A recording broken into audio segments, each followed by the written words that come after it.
What's happening YouTube? It's Beymac here and we are back for another video. This week we are looking at launch techniques. If you see my last video, you will know I done horribly. I had a really bad launch, had a really bad day at my last tournament. So I thought I'd work on my launch technique and why not film it while I'm doing it. So I'm going to go over some of the basics, some of the techniques that are about. Hopefully this helps you out. I am not perfect at this. I'm getting there, but thought I'd put this out so you guys who need practice as well might get something from the video. So make sure to like and subscribe. I will jump right into the footage. Right, so let's have a look at some launching techniques. So I'm going to be using string today. I have obviously the battle pass on top and I've got the slip grip attachment. So with this, it's meant to help get to the end of the line and then your fingers just slip off of it. So it's meant to help you to not break it and not be scared of breaking it when you get to the end. You don't want to yank it out, so you just pull it and slip. So it does help you get more power and know you're not going to break it. For the combo, wizard rod 960, and I've just put it on a unite. Let's have a look at some of the launch techniques that you can use for attack bays. So first up is your flat launch. So this is one I try not to use ever. You will get the more aggressive attack patterns with it, as it will be on the flattest part usually, and it will hit that gear rail. Problem is that you run the risk of going straight into the extreme or pocketing yourself. So let's just do a couple of flats. And there's your example, straight into that extreme rail. If you find you'll keep getting pocketed or extremed, then that's probably your problem, is that you are launching flat every time.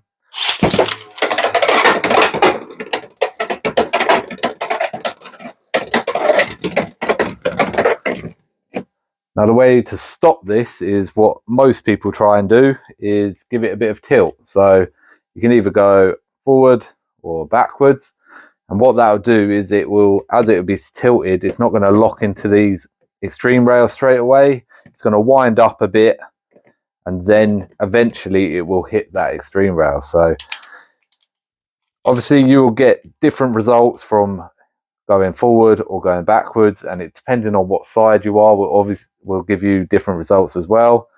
But let's give this a forward tilt. So flat and then tilting forward.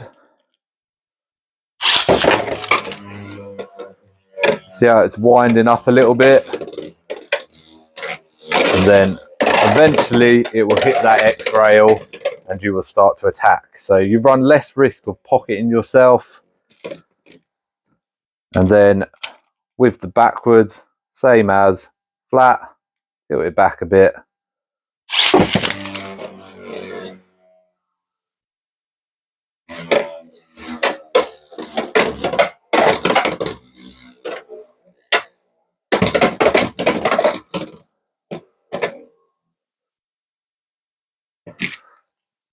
So they are your three basic ways of launching essentially. If I put something like a low flat on this and then launch it straight, you'll see it even more wild.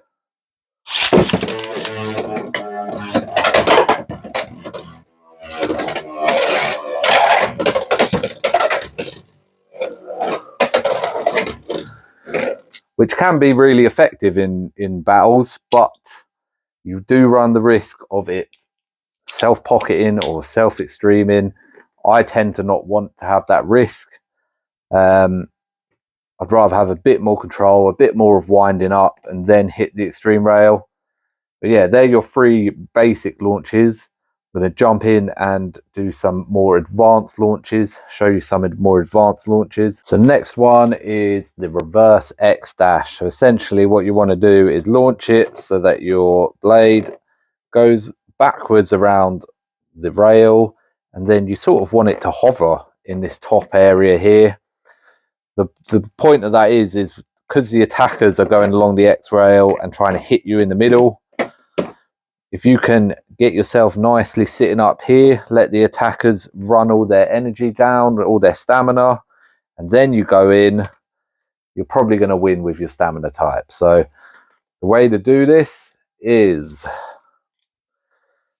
you have your launcher flat, you want to tilt it a bit forward, and then you want to point it back towards the pocket. So launch it, and then it should ride the X-rail backwards, hover around here, and then plop back in, and should take the win.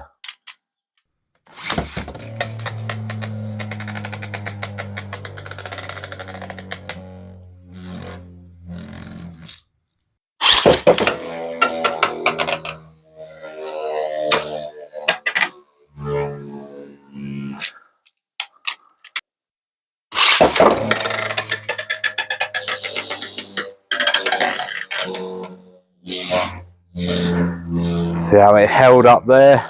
That's pretty much what you want.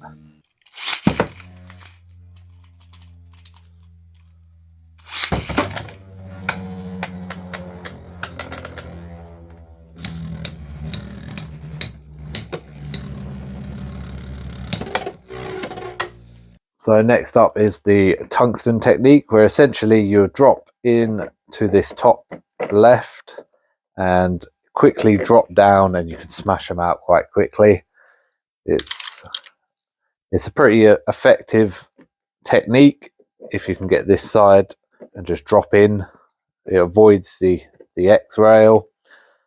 To do this, you need to have your flat, then aggressively tilt forward, and then you want to sort of angle towards that corner.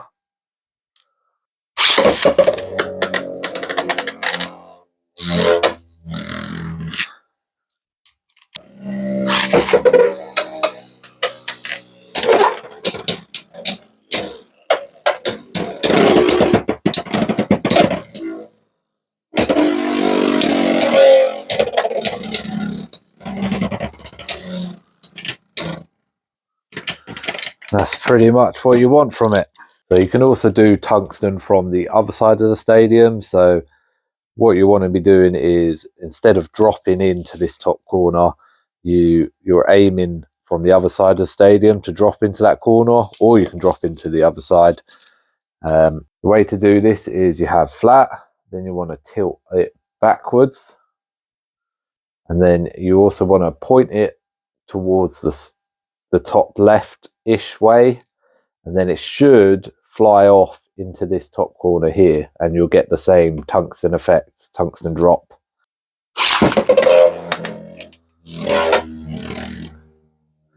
So you can basically do it from both sides of the stadium. The longer you can get up here, the better, because you're sort of safe up here unless you get sniped from the other side around.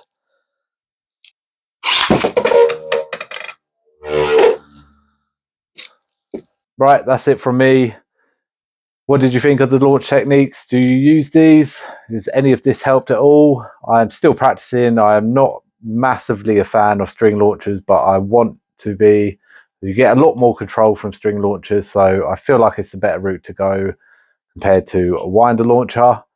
Let me know down below, are you a string launcher or a winder launcher type of person? Don't forget to like and subscribe. I'll catch you in the next one.